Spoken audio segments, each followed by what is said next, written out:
ኢራን ውስጥ ሆርሙዝ ሰርጥ ላይ አንድ ጠየም ያለ ሰው የዛር መንፈስ ይዞት ከበሮ እየተመታ ዕጣን እየተጨሰ የአምልኮ ሥርዓት ሲደረግ ብታዩ እንዳይደንቃችሁ። እነኚህ ኢትዮጵያውያን ናቸው።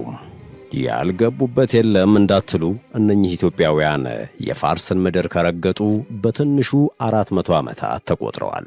የዛር አምልኮ በዓለም ላይ ከኢትዮጵያና ከሱዳን ሌላ ልታዩ የምትችሉት ሆርሙዝ ሰርጥ አካባቢ አሊያም በደቡባዊ ኢራን ብቻ ነው። ከሺህ ዓመታት በፊት ኢትዮጵያውያን በንግድ በባርነትና በባሕር አሳሽነት ሆርሙዝ ደሴትና የፋርስ ባሕር ዳርቻዎች ላይ ደርሰው ከማኅበረሰቡ ጋር ተቀላቅለው እየኖሩ ነው። እነኚህ ጥንት ቀይ ባሕርን ተሻግረው የፋርስ ምድር የደረሱ ኢትዮጵያውያን መንፈሳዊ አምልኳቸውን ሳያቋርጡ ለሺህ ዘመናት ዘልቀዋል። ዛሬም የዛር አምልኳቸውን ቀጥለዋል። ከሰሞኑ ግን መኖራቸው እንዳልተረሳ ሁሉ መነጋገሪያ ሆነዋል። 500 years ago, Portuguese traders brought thousands of Africans to Hormuzgan province, located in southern part of what was known then as Persia.